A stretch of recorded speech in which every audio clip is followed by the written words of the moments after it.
Good morning. I'm Helen Truscott. I'll be presiding this morning over the public hearing pursuant to a resolution of the Harris-Galveston Subsidence District Board. Uh, this hearing was scheduled for today, April the 30th, again at 9 a.m. Purpose of the meeting is to consider testimony, evidence, exhibits, and other information presented by any person concerning the effects of groundwater withdrawal on the subsidence of land within the district during the preceding groundwater withdrawal year. The hearing may be viewed virtually as well as persons are here in person.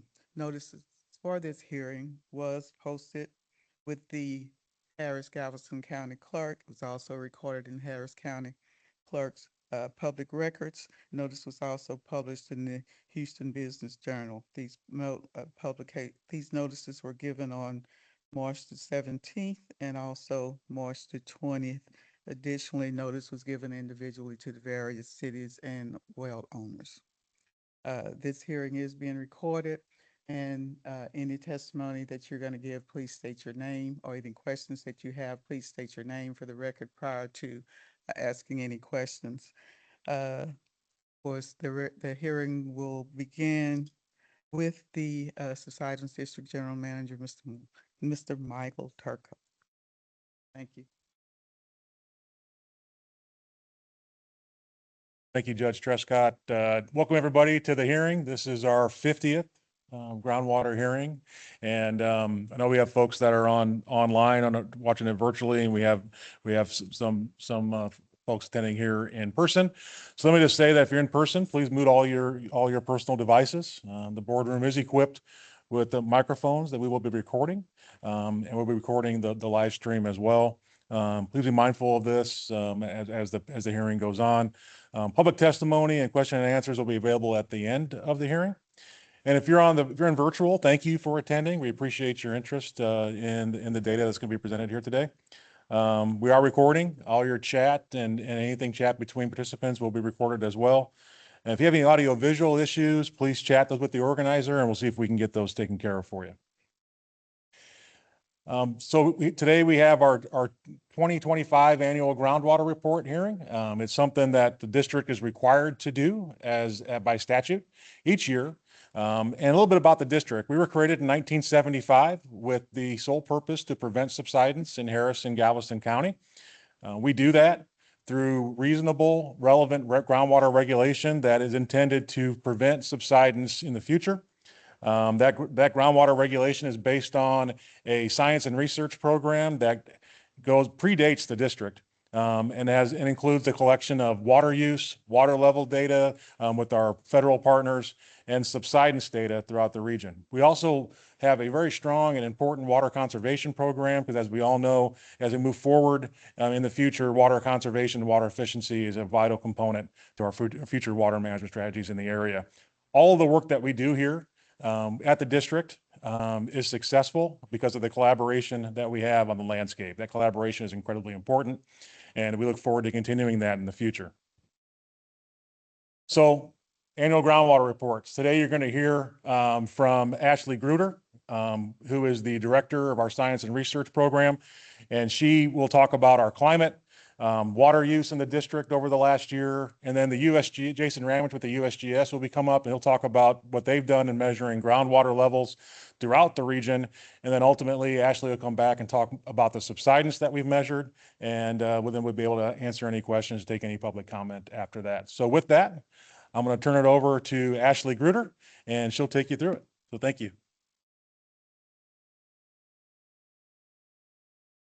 All right. Thank you, Mike. And before I get started on the sections that we'll be reviewing today, I would like to thank district staff for their dedication and assistance on gathering all of this information that will be presented in the water use section. It's an enormous effort from our permitting staff because they go above and beyond their usual duties to process over 7,300 pumpage reports. So all of the information that you see on the water use couldn't have been done without their teamwork. So now I will dive right in. The first one is climate. So we get this information from the NOAA National Weather Service stations. As you can see on the map, we review within the greater Houston-Galveston region, and this is particularly important because variation in precipitation, specifically a deviation from this normal, which is an average, a 30-year average considered normals, in that dark line in 2025, this showing impact on the magnitude of our groundwater users and the availability of alternative water supplies. So on the map, you'll see all the stations. We had 7 of them with data, and they're compared to those normal lines. Anything that you see in the red color is below normal, so we're receiving less than normal precipitation, and you can barely make it out, but there were a few stations that hovered slightly above normal for the first beginning of the year. Let's take a look at that a little bit further to represent this another way. In the beginning of 2025, we have only slightly above average rainfall shown in those colored lines from those various stations that we saw on the previous slide. And then right around summertime, we had some intermittent storms, but all the stations come August time show a steep drop in the precipitation totals, placing it below normal for this time period. And the lowest departure from normal was actually observed in Baytown. It was almost 2 feet below normal, as you can see on that dark blue line. So next I'll show our water use data. But before I show all of the numbers, I will review our regulatory areas, as I will distinguish between the regulatory areas and how much groundwater was used in between them. So Area 1, it covers the majority of Galveston County, the Houston Ship Channel, including cities like Galveston, Texas City, League City, LaPorte, Baytown, and Deer Park. And permittees that are located within Area 1 can only use 10% groundwater from their total water demand, and the other 90% must come from alternative water sources, which is primarily surface water here in our region. Next, we have Area 2. It includes downtown Houston, parts of southern Harris County, such as Bel Air and South Houston, and a small northwestern slice of Galveston County, including cities like Friendswood, where we're here today, and east central Harris County, like Channelview and Crosby. Permittees that are located in Area 2 can use no more than 20% groundwater from their total water demand unless they have an approved GRP, which is a groundwater reduction plan. And then we have Area 3, and it covers northern and western portions of Harris County with cities like Jersey Village, Cypress Spring, Tomball, Kingwood, Humble, and Katy. Permittees in Area 3 are allowed no more than 20% groundwater from their total water demand unless they have a GRP such that groundwater can be used up to 40% of their total water demand. And we also have a future conversion in 2035 that will reduce that for the GRP permittees to no more than 20% groundwater of their total water demand. So now that you understand our regulatory areas and the amount of groundwater that is permitted to be withdrawn from them, let's go ahead and take a look at how much water was pumped in 2025. So we'll start with Area 1. The graph is showing the groundwater withdrawal in Area 1, and it totals about 11 million gallons per day, or MGD, as you see at the top. This marks a 37% decrease from the previous year. And as you can see on the pie chart, the dominant water use type in Area 1 is industrial, comprising 65% of the total. And you will also notice on the bar graph that Area 1 has mostly plateaued in its groundwater use since the 1990s due to the conversion to alternative water sources, and groundwater that was used in 2025 when compared to 1976 is 92% less, thanks to the utilization of alternative water supply. So now we're going to travel a little north into regulatory Area 2. The total groundwater withdrawal in this area is 28 MGD, and it marks a 9% increase from the previous year. The dominant water use type here is public, as shown in the blue, coming in close to 90% of the total. And groundwater use in this area has remained below 40 mgd since 2001. And in 2025, the use is less than 84% than its peak back in the mid-1970s. This decrease in groundwater use again highlights the district regulation, as the majority of this area was converted to alternative water sources in 2000s. So now we'll travel even further north into regulatory area 3. The total groundwater withdrawal for this area is almost 200 million gallons per day. It marks just a 1% increase from the previous year. And as shown again in the pie chart, the dominant water use type is public supply. This area consumes significantly more groundwater than the other regulatory areas, as it's still undergoing conversion to alternative water sources. And this year's data also reflects a conversion milestone in 2025 with the reduction of groundwater demand. Now I'll put all of these 3 regulatory areas together and distinguish them by the regulatory areas and then by use type. So if we take 1, 2, and 3 to understand the total groundwater use in the district is about 233 million gallons per day. It marks a 2% decrease from the previous year. The majority of groundwater being withdrawn comes from Area 3 at over 80%, but it's still the use total in 2025 is half of what it was in 1976. And this is important because we all realize that population growth since the 1976 time has grown tremendously since that time. But groundwater consumption in areas 1 and 2 has also decreased due to the collaboration and investment with water providers in the alternative water sources that have become online to be available for these regions.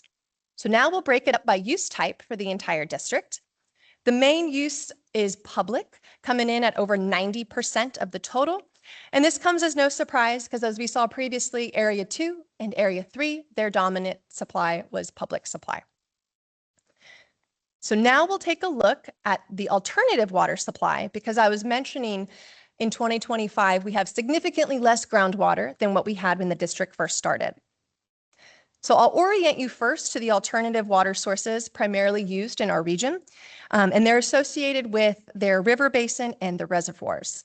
So starting on the east side, we have the Trinity River, through diversion canals feed water into Lake Houston. So I'm going to point, so I apologize for the people online. So the Trinity River, shown here in this orange color, and through diversion canals is giving water into Lake Houston. Then we have the San Jacinto River in the middle, and further west is the Brazos River.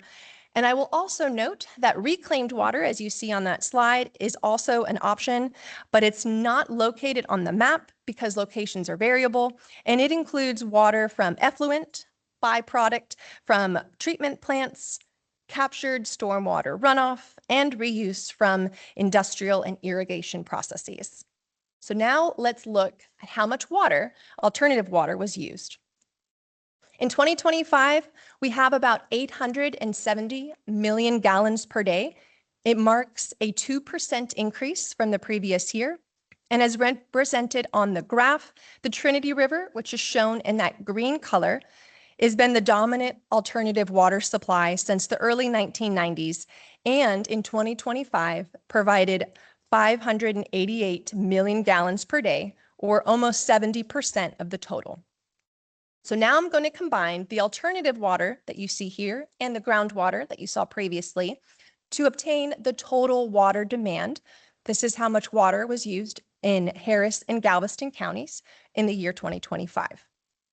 It's over 1.1 billion gallons per day, and it marks a 1% increase from the previous year. Again, the dominant water source is surface water. Trinity is ranking the highest, shown in that green color.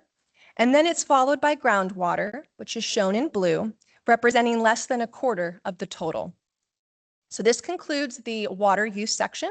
I will now hand it over to Mr. Jason Ramage with the USGS to discuss groundwater levels.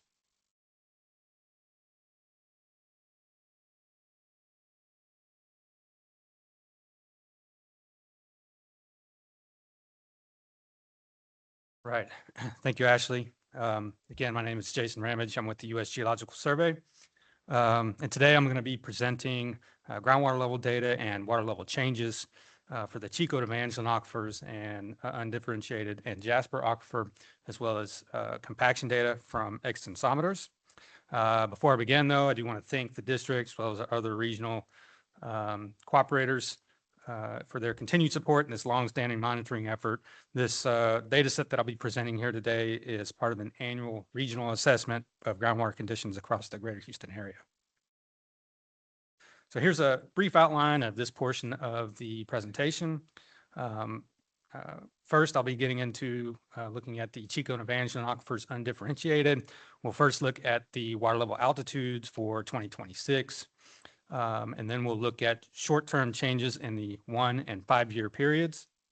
And then we'll be looking at long-term changes in water levels since 1977.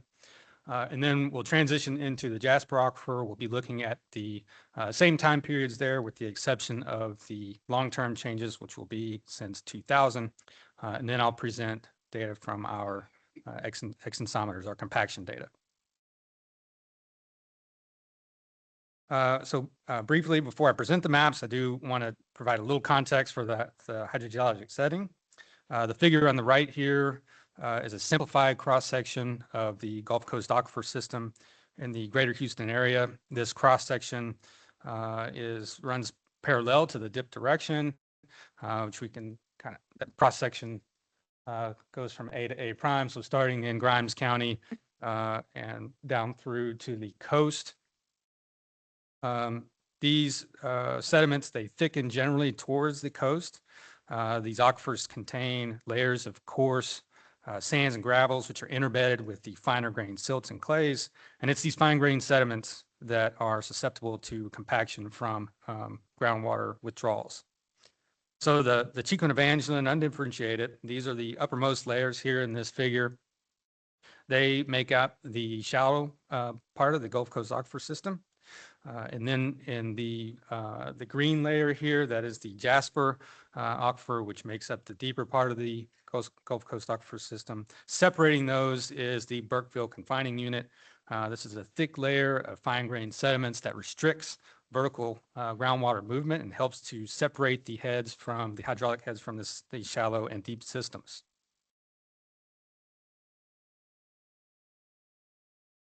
So with that context in mind, I've got a few items about the scope of our well network here.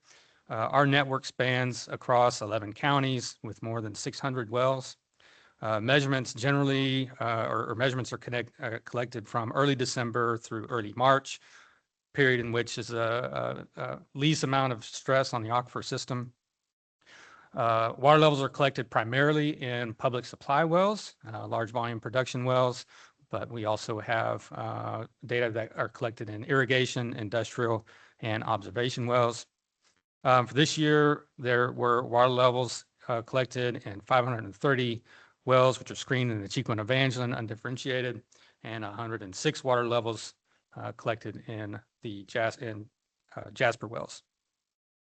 The number of these water levels which are used to create this year's 2026 water level altitudes for the Chico and Evangeline were 502, and then all 106 measurements for the Jasper were used for this year's water level altitude. So this first map here, this is going to be the water level altitude for 2026 for the Chico and Evangeline undifferentiated. These are water levels which are referenced to the NAVD 88 datum. And so this map is showing water levels which are either above that datum, represented by the cool colors here, or below that datum, represented by the warmer colors. So each shaded area here is represented by a 50-foot interval. Water level altitudes range from about 188 feet above datum in the furthest northern portions here, in a small area just in the north of Montgomery County. So again, these water level altitudes are about 188 feet above datum. And then there is a very small area in central south central Montgomery County here, where water level altitudes reach almost 326 feet below datum. Most of the greater Houston area has water levels which are below this datum, again, represented by the large area of the warmer shaded color areas. Some of the lowest altitudes or lowest water levels in the region, we can see a more than 200 feet span across areas of southern Montgomery County, as well as small portions of northern Harris County, western Harris County, and small portions of northern Fort Bend County. And as you go further to the west and to the north, we start seeing this transition to water level altitudes above that datum. So now that we've seen the water level altitudes for this year, sort of a snapshot of what water levels look like across the region for the Chico and Evangeline, we'll transition to looking at short-term water level changes in the previous year. So this map is produced by doing a direct subtraction of the measurements that were collected in 2025 and this year and 2026. And for this year, we had 436 wells with water level measurement pairs. The upside down or downward pointing triangles in warm colors represent a decline in water level, and while the upward facing triangles in the cool colors represent a rise in water level. And as we usually see for this time period, in the 1 year time period, we see that most of the changes fall within a 1 to 10 foot change of either rise or decline. And by the way, the explanation here, the numbers of wells within each category are listed. Of the 436 water level pairs, 35% had a rise in water level, while more than half had a decline in water level. 9% showed no change in water level. Those are represented by the gray circles. The largest rises of over 40 feet occurred in 2 wells, one in west central Harris County and one in northern Fort Bend County. It's a little difficult to see, I think, at this scale. There was sort of a notable, in this area, a notable cluster of wells which showed rises along the southwest Harris County and east central Fort Bend County, kind of in and around that border area. And some of the largest declines of 31 to 41 feet or 31 to 40 feet occurred in portions of northern and east central Fort Bend County, west central Harris County, and southeastern Montgomery County. Okay, so now we'll look at 5-year water level changes for the Chico and Evangeline. Again, these are direct subtractions of water levels between those 2 years. And most of these measurements, for this year, we had 368 water level pairs. The majority of them, almost 90%, showed a decline in water level. We can see that across portions of northern Fort Bend County, western, northwestern Harris County, as well as southern Montgomery County, we see some of the largest declines. About 11% of these wells showed a rise in water level. Most of the declines and rises, again, were in that 1 to 10 foot range, though many of them exceeded declines of 10 feet. And then again, many of the largest declines of more than 50 feet were in the areas that I pointed out just a moment ago. Rises were relatively limited, but seen throughout various parts of the study area. Let's transition now to looking at longer term changes. These are long-term changes for the Chico and Evangeline since 1977. The cool colors here, they represent water level rises since that time period. And we can see that, that most of those rises are concentrated across central and eastern Harris County, Galveston County, and large portions of Brazoria County. One area here in sort of east central Harris County, we can see these water levels exceed 180 feet of water level rise since 1977. And then most of the northern and western portions of the study area here, represented by the warmer colors, have seen or experienced water level declines. Some of the largest declines of more than 360 feet are in south central portion of Montgomery County. But we also see areas of western and northern Harris County, which have seen declines of as much as 240 feet. or up to 240 feet. So that concludes this portion of the Chico and Evangeline. We'll now transfer to the Jasper Aquifer. This, again, will start off with the water level altitude for the Jasper for 2026. And again, these are water levels which are either above or below that NAVDA datum. And so water level altitudes here range from slightly more than 250 feet below datum in south central Montgomery County and north central Harris County, with water level altitudes reaching as much as 170 feet above datum, and the furthest up dip portions of the Jasper Aquifer here, covering mostly Walker County and portions of northern Montgomery County. Generally, water levels deepen in the down dip direction, so that northwest southeast direction. And because we have a limited well network toward the southern portion of the study area, two of our Jasper wells, one in Harris County, one in Fort Bend County here, are labeled with point values. We've had a water level altitude of 47 feet below datum at the south end, one of our monitoring wells at the south end of Lake Houston, and then a Jasper well, which was observed to be 13 feet below datum. All right, moving on to the one-year changes for the Jasper Aquifer. We had 82 wells with water level pairs for this map. 35% of those were water level rises, and more than half were water level declines. Again, these percentages are similar to what we saw for the Chico and Evangeline for this one-year period. Most of the declines were in the 1 to 20 foot range. Two wells exceeded 40 feet of decline, one of those being in Fort Bend County and another being in west central Harris County. Rises, we did have one fairly large rise in water level, also in central western Harris County, more than 50 feet.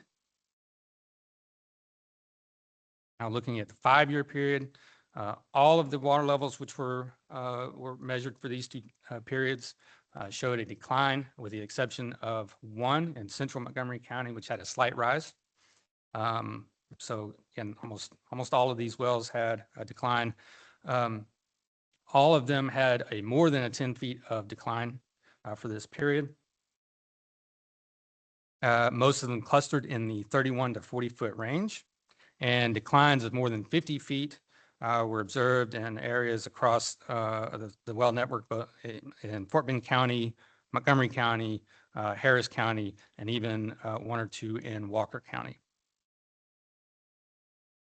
Okay, now looking at the long-term changes since 2000 for the Jasper Aquifer, we see that, again, the cooler colors represent the rises. We see slight rises in the far northern and northwest portion of the up-dip limits of the Jasper Aquifer here.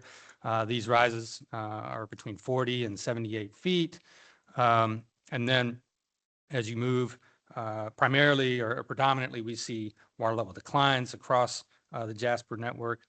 And we can kind of see the declines here exceeding more than 200 feet are seen across fairly broad areas of southern Montgomery County, northern and northwest Harris County, and even some portions of Waller County.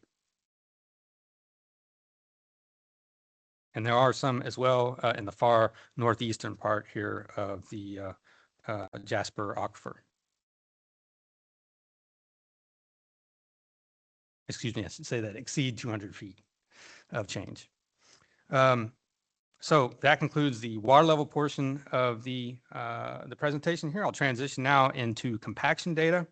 USGS operates 14 borehole extensometers across the region, primarily located in Harris County, one in Galveston County, one in Fort Bend County. These instruments measure compaction in the subsurface sediments between land surface and their anchor depths. And it is the compaction of these subsurface sediments that translates into loss of land surface elevation or subsidence. Some of these extensometers measure compaction within the Chico portion of the Chico and Evangeline undifferentiated, and others measure compaction throughout both the Chico and Evangeline. The different colored symbols here represent each, and each are listed in the tables on the left-hand side of this slide.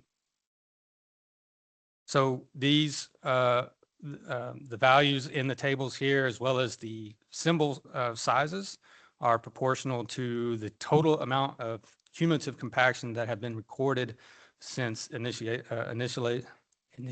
of each of these sites. So the largest amount of compaction that have been recorded is located at our Addicks extensometer in western Harris County here. So since 1974, we've recorded 3.894 feet of compaction at that location. And then our Texas City extensometer in Galveston County, our furthest south, has recorded the least amount of compaction. Since 1973, we've recorded 0.104 feet of compaction there.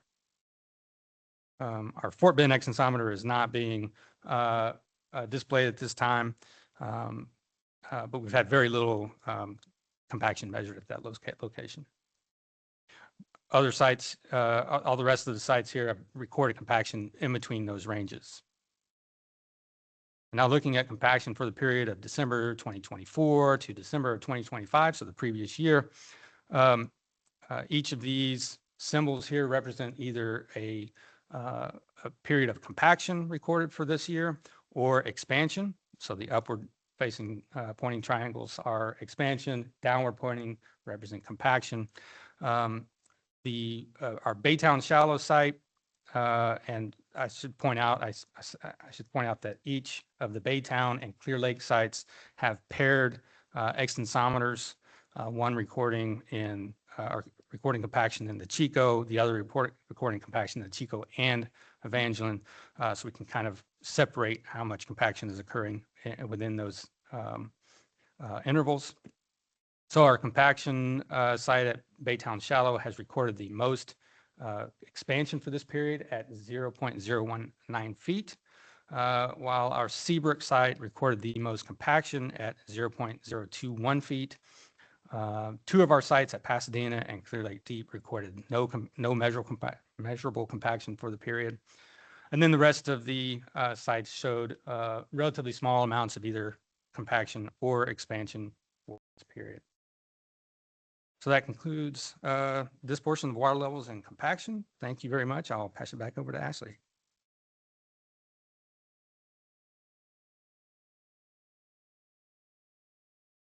All right, thank you, Jason. I will wrap it up with subsidence. The moments y'all have been waiting for. So before I show you the data that we have collected over the past, really since the mid-1990s, I wanted to show you what it looks like that we collect the data on. So this is an example of a GPS station. It's installed throughout our jurisdiction and within adjacent counties as we collaborate with other groundwater conservation districts to monitor changes in the land surface. The schematic is displaying the design. As you can see, it has a 2-inch pipe that goes down about 34 feet below the surface, and then it also sticks up 8 feet above the surface. It's equipped with a geodetic antenna on top that receives the GNSS, so the Global Navigation Satellite Systems. These are the satellites that are orbiting the Earth, and that will give you the information in north-south, east-west, and up-down. And then it will transmit that to our GPS receiver and other power equipment located in that enclosure box. I will also mention that the district in 2023 has made a change from periodic to continuous monitoring. So back in the early 90s, when GPS data was really big and starting to revolutionize things, we would collect the data from these stations for about 1 week every 2 months. And then the equipment that you see, this antenna and the receiver that's hiding inside this box, would be rotated amongst the different stations. This also helped with costs as these were expensive. But as time moved on, we felt a need to be able to monitor continuously. So not just 5 to 6 weeks a year, but 365 days a year. And this is this course conversion, which will end in 2027 or next year. So this is a snapshot of our network. This includes all of the GPS stations in our region that were used and analyzed in this year's annual groundwater report. I'm showing also active stations because some do come offline for other reasons. Over time, we have close to 200 stations, and we work with collaborators like the Fort Bend Subsidence District, University of Houston. We also utilize TxDOT stations, and then other GCDs like Brazoria County and Lone Star and other operators. So now we have the subsidence rates that are from these GPS stations that you saw on the previous map. And it's represented as a linear regression. So it's the best fit line of GPS data points for the ellipsoidal height. So what that means in the up-down direction, this is what you're seeing with the land surface. Anywhere you see these larger circles that are the warmer colors are where you have higher subsidence rates, and the small circle that is colored green is where you see minimal or no subsidence in this area. So as we can tell from the map, areas 1 and 2 predominantly show no or very little subsidence as they have converted to alternative water sources. In area 3, there is still ongoing subsidence, particularly in western Harris County, in the Katy and Fulshire areas, with some rates showing over 2 centimeters per year, as well as in the Tomball and Spring area of Harris County, and then some more elevated rates seen in southern Montgomery County. So now we'll take a look at what data lies behind those dots that you saw on the map. So this is a sample from P029. It's located in Katy, as you can see on that blue triangle on the inset map right here. It's been monitoring since 2007 and has measured total subsidence of 35 centimeters, which is about 14 inches over that time period. Its current rate, so 2021 to 2025, that 5-year average rate is 2.64 centimeters per year, which is just over an inch per year. So you can see here on the plot at the top, all of these points are the GPS data. We have outlier boundaries shown in this red dashed line, and then any points that fall outside of that boundary are not used when estimating the subsidence rate. On the bottom, we have that 5-year rate, so the recent rate here at over 2 centimeters per year, but we also track that 5-year rate since the beginning of monitoring, so starting from 2007, and as you can see, it has fluctuated over time in this Katy area. And then more recently, we have been utilizing remote sensing technologies from other ways to estimate the land surface changes. And it's a great way for us to see in between those GPS stations that I showed on the previous map. And it's called interferometric synthetic aperture radar, or INSAR for short. And what it is takes an overview. As you can see with this illustration, you have a sensor that's orbiting the Earth, and it will come down and send radio waves that will transmit to the surface and then reflect back up to the sensor. And it collects this data with different passes. It takes about 12 days for that pass 1 and pass 2 to meet over the same spot as it's orbiting the Earth. And as this information is taking essentially a picture using this, they compare the pass 1 and pass 2 pictures to be able to detect any changes, whether it's moving closer towards the sensor, uplift, or moving further away from the sensor, showing subsidence. And this is shown when you take this information and you process them using that interferometric technique, you're able to see this interferogram. And if you put it in 3D, anywhere you see the warmer colors, as this example from the USGS, is where you're seeing subsidence. And then anywhere where you have warmer or cooler colors is where you could see uplift. And it has an accuracy in the scale of millimeters. So using this technology, INSAR, for our region, we see a very similar story to what we saw from our GPS stations. And this is showing the same time period, so a 5-year average from 2021 to 2025. And it's in the same color scheme that we saw from our GPS stations. So where we see warmer colors, these dark reds greater than 2, we're seeing stretching from northern Fort Bend County in areas like Katy in the greater Katy area, stretching into Cypress, up through Tomball and Spring area, and then also in the Woodlands area in southern Montgomery County. And the benefit of INSAR is we see in between these points, and it can also pick up other isolated areas where we don't have GPS stations. So for example, we see isolated pockets of greater subsidence in areas like Arcola and Manville, and then also in Mont Belvieu in Chambers County. Anywhere that is gray on this map is no data because it is challenging in very vegetative areas to have a good connection, and there's decorrelation that happens within those areas.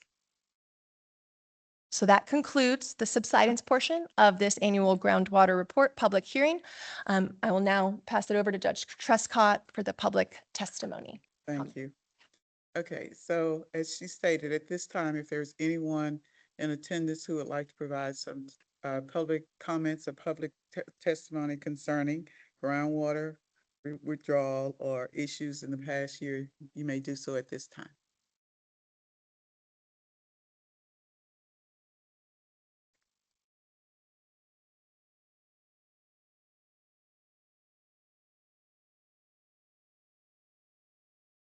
Hello, good morning. I'm Melissa Rao. I just have a question. For water use by public versus industrial, would large water users like businesses and data centers be considered public or industrial? Thank you. Yes, so I'm not 100% sure on the data centers, but for businesses, that's considered commercial and domestic, so it would be considered part of the public supply. Yes. Any additional questions or comments? Okay, so if not, we will go ahead and close the public hearing. I understand information is going to be received until the record remain open until May 8th, 2026, and you may provide comments by sending an email to info@subsidence.org. The annual groundwater report will be presented to the Harris-Galveston Subsidence District Board of Directors at their next meeting on May 13th, 2026. That happens here at this boardroom at 10 a.m. Upon approval, board approval, the annual groundwater report will be posted on the website HGSubsidence.org, located within the Science and Research section. Any questions concerning this information? Okay, if not, we'll go ahead and close the public hearing at 9:40. Thank you.